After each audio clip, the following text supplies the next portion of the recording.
Días, estimados alumnos maestristas del Seminario de Investigación 2 que ofrece en esta nueva versión la Escuela de Gobierno y Planificación de esta universidad a las peruanas. En esta oportunidad voy a dedicar a vincular la investigación en general que ustedes han recibido en el Seminario Investigación 1 y relacionarlo con la tesis, o sea, con la parte operativa, con que ya ustedes deben recibir instrumentos para elaborar lo que llamaríamos la tesina o la primera aproximación de la tesis. En primer lugar, quiero señalar pues, que todo ese proceso que han recibido en el semestre anterior sobre la investigación científica, las metodologías, las técnicas, las herramientas, etcétera, son por supuesto totalmente válidas para luego aplicarlo parcial o totalmente y adecuado a la tesis que ustedes van a enfrentar, van a elaborar. Y entonces, ¿cómo confrontar investigación? En el buen sentido, la palabra confrontar, ligar, ¿no? Investigación y tesis. Entonces, la tesis materializa, la tesis es una obra intelectual, en este caso del tesista, del graduando ya de la licenciatura, graduando ya del maestrías o del doctorado. Ustedes maestristas son unos tesistas que están intermedios entre la tesis profesional, que ya lo hicieron probablemente, y la tesis de doctorado. Es una tesis aplicativa, es una tesis en pos de investigación, consistente, amplia, etc. Pero esta es una tesis intermedia, una tesis aplicativa. Pero ya lo han hecho, han escuchado, pero es bueno recordar de dónde viene la palabra tesis. Tesis viene del griego, ¿no? Que quiere decir golpe firme, golpe fuerte, golpe enfático. Y esto se lo conocen mejor que yo y ustedes seguramente. En musicología, la palabra tesis y arsis. Tesis, golpe fuerte, arsis, golpe débil. Así es en la música generalmente, ¿no? Entonces, para parafrasear, para recurrir a la metáfora, entonces, tesis del griego, golpe fuerte.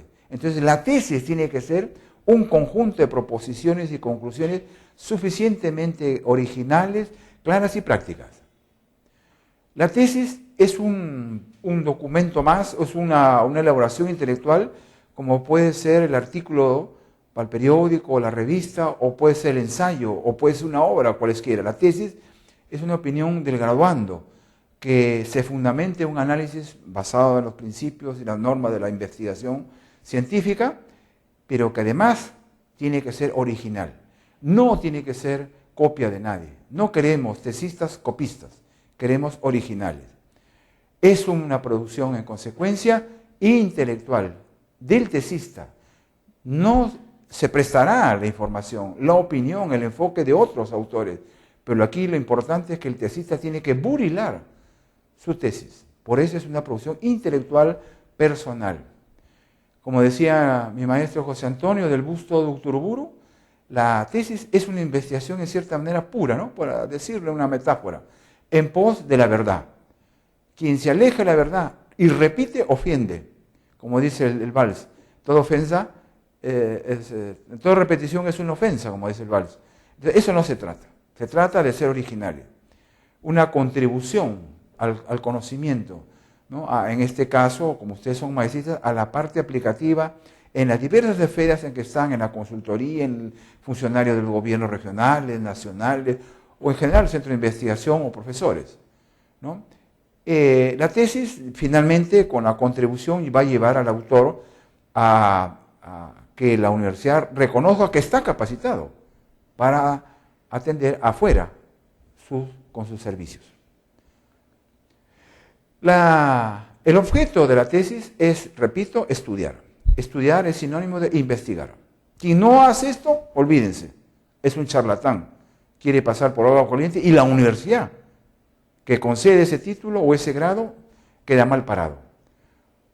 Estudiar, ¿qué cosa?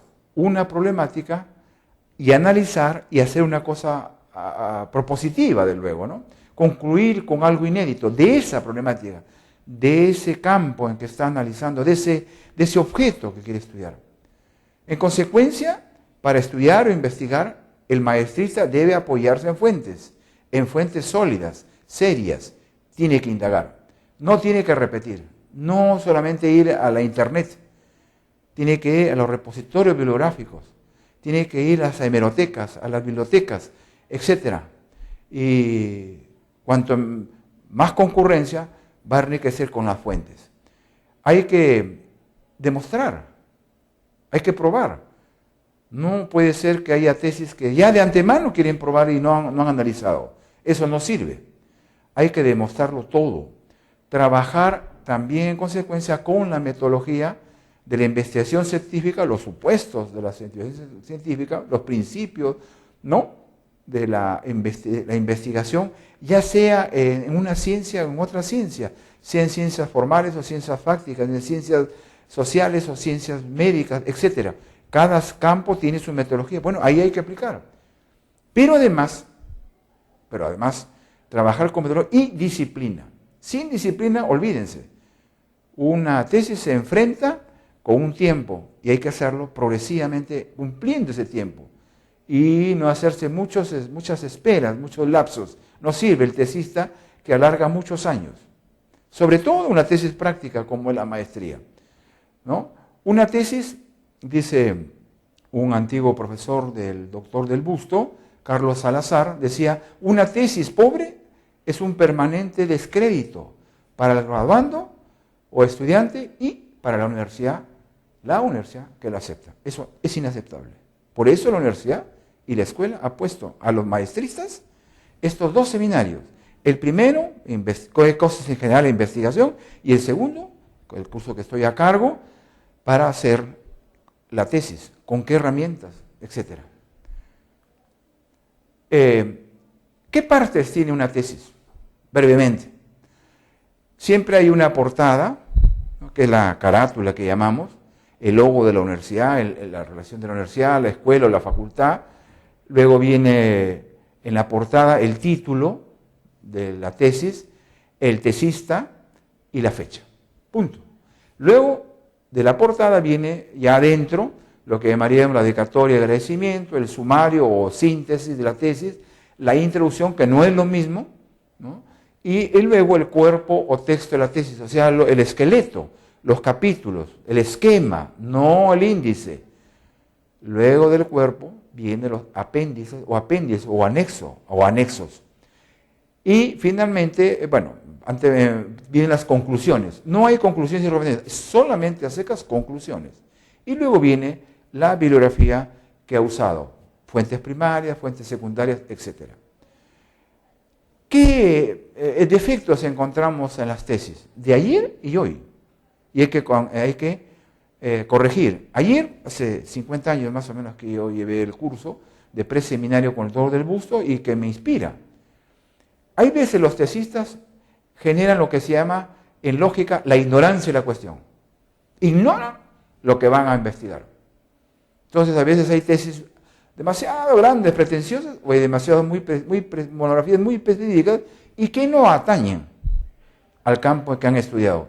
En este caso, los tesistas del Seminario 2 se les está diciendo que se abocan al campo de la planificación estratégica, que es la maestría que han recibido durante 4 semestres y que en consecuencia tienen que abocarse a ese campo.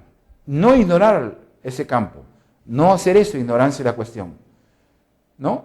De lo contrario, pues, una tesis que imaginen en absurdo, ¿no?, que quiere hablar sobre la filosofía del mosquito, no tiene sentido en una maestría, ¿no? Y así en otros campos. Ignorancia de la cuestión. No pueden ignorar, tienen que achicar el campo.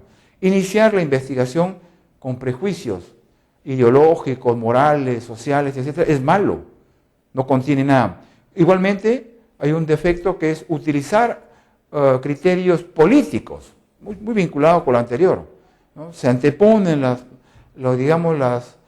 ideas, las doctrinas políticas, y el que paga el pato es la tesis, porque la tesis va a estar deformada, va a estar constreñida, va a estar atada, y eso no es tesis, porque la tesis es investigación. y la investigación es racionalidad, la investigación es objetividad, ¿no? Etcétera, etcétera. Bueno, hay otro defecto también común a la ignorancia de la cuestión, que es la carencia de criterio de interrelación. Los tesistas a veces no correlacionan las diversas, diríamos, variables e indicadores en ellas. Se van por un lado y se van por otro lado. Otro defecto es aplicar métodos inadecuados, ¿no? Creen que hay métodos estándares cuando hay que saber utilizar el método, generalmente para la planificación, es el método de las ciencias sociales, de las ciencias factuales, no de las ciencias formales, de la lógica y la matemática, por ejemplo, ¿no? Entonces hay que saber ceñirse a ese método y ese adecuado. Otro defecto es la ausencia de un esquema previo. Entran con su ánimo y sin esquema. Y a veces confunden esquema con índice. Creen que ya hay que hacer todo. Y hay que comenzar con el plan. Y el plan comienza con un esquema. Por otro lado, hay veces los maestristas tienen el problema, o los tesistas, de no tener una bibliografía adecuada, ¿no? No lo han indagado bien. Bueno, esa es la investigación, hay que comenzar, pero que no sea inadecuada, que sea adecuada. Por otro lado, hay otro defecto que es no establecer jerarquías de las fuentes, ¿no? Entonces, no dan el peso a las fuentes escritas, a las entrevistas, a las encuestas, etc. No hay una fuente especial o específica que domine, y tiene que ser la fuente específica relacionada con el objeto de la tesis. Otro defecto es investigar bajo apremio. Creen que ya se le cae el mundo si no se termina en 6 meses, o en 7 meses, o en 10 meses. Póngase su plazo. Por supuesto, no va a ser 2 años ni 5 años. No se trata de una tesis pues, comparativa, extensiva, que quiere demostrar el origen del universo. Se trata de una cosa aplicativa y para eso lo prudencial es 1 año, digamos, ¿no? Medio año, bueno, pero no hay que trabajar por el apremio. Interpretar otro defecto errónea o apasionadamente, y eso está muy vinculado con los prejuicios, los antejuicios, quiere decir, ¿no? Prejuicio, juicio adelantado. Entonces, quiere generar de antemano ya conclusiones. Y otras veces, conclusiones sin valor. Se suman también otros defectos, investigar en forma insuficiente, a veces por el apremio del tiempo, insuficiente, imprecisa y desviada o desviada. Eso no sirve, tienes bien claro la tesis, desde el primer capítulo hasta las conclusiones. Las conclusiones vertebran, articulan los capítulos. Igualmente, se generalizan en temas específicos, ¿no? Lugares comunes creen que se pueden aplicar a temas específicos, afrenta a la ciencia, afrenta al conocimiento científico. También aparece como defecto el utilizar el yo en vez del concepto neutro de la ciencia, de la investigación. Hay que sacarnos el yoísmo. Por otra parte, hay que evitan los tesistas citar, ¿no? Y creen que no citando, ya ellos creen que el jurado o el asesor va a soplarse que esa obra no está basada en otros autores. Al contrario, si el tesista cita a autores, está porque A, para que confirme o corrobore sus ideas, o B, para confrontarlas, pero de ninguna manera ocultarlas. Las citas como las notas de pie de página. Entonces hay que hacerlo. Por otro lado, nosotros estamos, los peruanos particularmente, bajo un problema del estilo deficiente. Nuestra lengua y nuestro lenguaje a veces llama la atención, ya incluso para mayores. Entonces eso hay que corregirlo. Bueno, ahora pasemos ya de las deficiencias, pasemos al campo u objeto de una tesis. Hay veces ahí hay confusiones, ¿no? El campo u objeto, no el objetivo, el objeto de la investigación que hace el tesista, el maestrista, es el punto de partida para toda investigación. Ahí arrancas. Entonces ahí he tenido confrontaciones, en el sentido de confrontar opiniones, consultas con los tesistas, para convencerlos de que no hagan pues cosas monográficas, muy específicas de su experiencia laboral, y les pedí que se aboquen más al tema de buscar planificación, buscar entonces temas prospectivos, incluso corregir monografías retrospectivas, o sea, más cuasi históricas. Y planificación es prospectiva, es hacia adelante. El objeto, por supuesto, es un proceso intelectivo que va, o intelectual, que va de la vía afectiva, el sentimiento que uno tiene por una área que conocer, que lo conoce, que quiere estudiarlo, y va siendo jalado, llevado por el proceso racional. Investigación del pensamiento científico es racionalidad. El pensamiento científico tiene pautas, entonces el tesista tiene que someterse a esas pautas, la objetividad, la racionalidad, ¿no?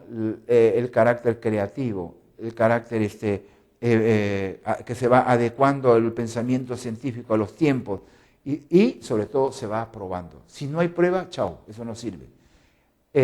Hay que comenzar con cuál es el problema, cuál es el campo, cuál es la situación. Y sobre ello hay que hacer una reflexión, en consecuencia el centro de trabajo.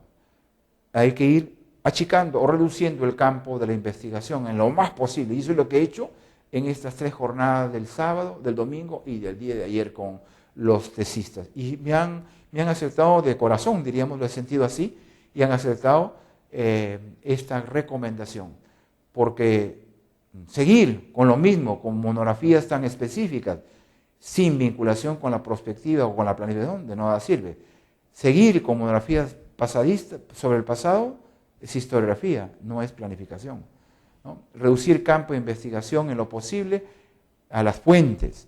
Hay que tener una cercanía a las fuentes, hay que tener una originalidad, investigar de lo conocido a lo desconocido. Es el paso, ¿no? Del problema, y ir poco a poco, ¿no? Imaginándose qué cosa tiene que hacer, conjeturándose a elaborar hipótesis, ¿no? Eso ya lo han investigado, ya lo han estudiado, que es una hipótesis.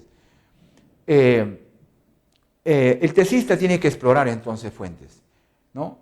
Limitado el campo u objeto de la tesis, conocida la bibliografía inicial y luego de acudir a los conocedores, a sus maestros, a sus referentes bibliográficos, a las amistades, a los consultores, etc., los siguientes pasos serán leer comprendiendo a los autores. Comprendiendo, saber leer, perdón, sin la ofensa, ¿no? Hay que saber leer. Como decía un profesor antiguo de San Marcos, Luis Alberto Sánchez, decía que hay mucho analfabetismo cultural, porque sabiendo leer no saben comprender. Ese es el problema. Y hay veces pasamos lecturas indebidamente por no comprender. Comprender, diría Weber, hacer razón, a aprender razón. Establecer jerarquía entre autores, fuentes, para luego sacar sus primeras conclusiones y confrontarlas o elaborar sus hipótesis y luego ir desarrollando los capítulos, los parágrafos, etc., ¿no? ¿Qué requisitos hay de una investigación científica, ¿no? Para que el tesista, en su tiempo que se ha propuesto, en su seriedad que debe seguir, primero, debe tener un contorno, un contexto de soledad, lo que más se pueda, ¿no? Y no estar contaminando, y luego una serenidad interior, tiempo disponible, lecturas necesarias, relecturas para comprender con imparcialidad, tener un espíritu, por supuesto, crítico, que es una cosa fundamental en la investigación, parte de ese concepto fundamental que daba el profesor Popper, el espíritu crítico, ¿no? Etcétera, ¿no? Elevación moral, por supuesto, reflexión indistinta, en cualquier momento, valorar nuestro pensamiento, buscar originalidad, cultivar la intuición, o sea, la intuición va de la mano con hipótesis, con la conjetura, con la predicción y con la organización de lo que lo que vas a analizar, vas a escribir. Organizar luego el plan de trabajo. Dentro del plan de trabajo, o sea, aparte de lo que hemos dicho de la carátula, lo que hemos hablado de la dedicatoria, etcétera, lo que destaca en el tesista, antes de empezar, es el esquema. Esquema no es índice. El esquema es un esquema ideal porque se va a ir renovando, se va a ir modificando en el camino, se va aproximando. Por eso el esquema es una estructura sobre la cual pensamos montar nuestro trabajo. cumple el papel primordial en la organización de la investigación y la organización del fichero, o sea, tu instrumento básico, ¿no? Para tener a la mano lo que has investigado, no estar por acá, por allá, está en mi escritorio, está en mi casa, está en desparramado, el fichero. El esquema te sirve para eso, para organizar tu investigación, tu proceso y tu fichero, que es tu compañero de vida, de investigación. El esquema, dice del busto, es comparable con el esqueleto humano y es susceptible de modificación. ¿Por qué el esqueleto humano? El esqueleto humano son los huesos que requieren los músculos. El paralelo es este. El esqueleto de investigación es el esquema, más requiere ese esquema de ser llenado, como el músculo, con las fuentes, con la información. Por supuesto, el esquema ideal es un esquema susceptible, se va a ir cambiando, se va a ir reajustando. Y por lo menos preliminarmente, si se tiene ya, como hemos ocurrido con mis alumnos ya de este seminario, se hace el plan de trabajo. O sea, se agregan las otras cosas que hemos mencionado y comienza a caminar, ¿no? Y el profesor va a simular que es el asesor de la tesis de la escuela o de la facultad y le va a ir siguiendo en el tiempo regularmente el cumplimiento o el incumplimiento del plan. El plan de trabajo, otra vez, para resumir, es un documento personal, académico y administrativo. Personal porque es el primero con que empieza a balbucear, a gatear el tesista. Es académico porque es el documento que va a llevar a la escuela o a la facultad a decirle quiero sustentar mi tesis a base de esto. Y es administrativo porque eso corre después con lo académico, ¿no?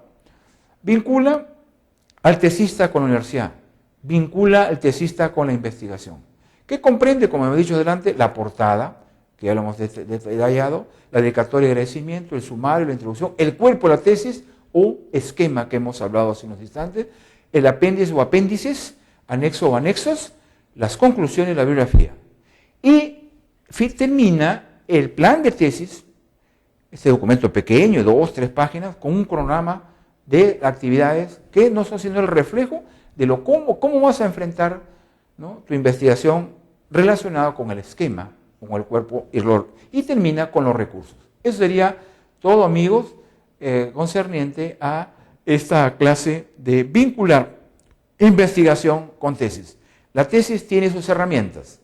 No son las herramientas del método científico, ni de los métodos de cada ciencia. La tesis tiene un modo de operar. Y el primer modo de operar es, desde luego, enfrentar estos supuestos que hemos hablado de la tesis y, sobre todo, cómo vas a investigar, dónde vas a acumular la información, ¿no? A través de la ficha. La ficha de investigación es la ficha de localización o bibliográfica y la ficha propiamente de contenido o de investigación. Eso tú vas tomando una fuente u otra fuente y lo vas seleccionando. Acá las fuentes bibliográficas y acá las fuentes de contenido. Y las fuentes de contenido se organizan de acuerdo con el esquema. En otra oportunidad volveremos a conversar sobre este punto tan importante. Buenos días, estimados amigos.